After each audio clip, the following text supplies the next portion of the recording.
Well, earlier on today, there was the funeral for the first victim of the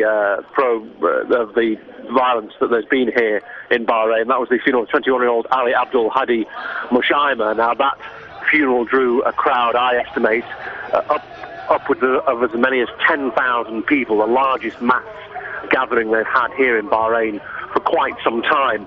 And the mood there, like the protests that they've had in Bahrain over the past few days, was frustrated and angry, but very peaceful. I mean, there was no violence at the funeral, and like at the protests before them, they've been conducted in a very peaceful manner. Are you still there?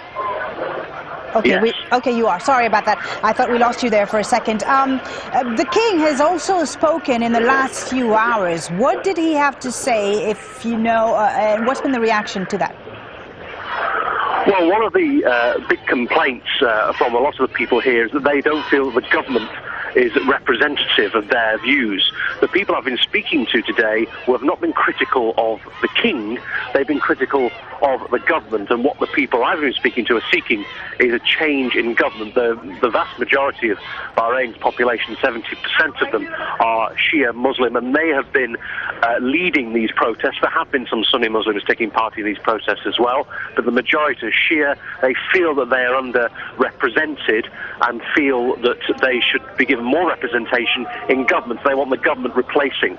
Now, the king earlier on in the week tried to placate the complaints by giving every Bahraini family about $2,500 one-off payment, but that hasn't been enough, I think, to suppress the anger and frustration. People feel that their views are not being represented. So are the protests then likely to escalate, in your opinion, and how are the authorities handling the situation?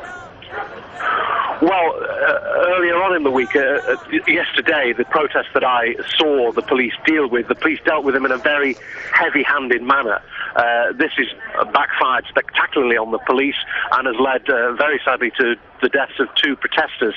Now, the protesters say that they will remain peaceful, and from what I've seen, the protests have been peaceful. It's the police that have taken this rather heavy-handed attitude. It's difficult to say whether the protests will grow in size. Today is a public holiday in Bahrain, so there are a lot more people off work than there would ordinarily be, and there are reports that in certain parts of town there are large groups gathering again, but we don't know whether the police will allow those groups to gather or whether they will continue to disperse them using tear gas and smoke grenades as they have been doing over the past couple of days. Okay, thank you very much. That's our correspondent there on the line from us from Manama in Bahrain. Thank you.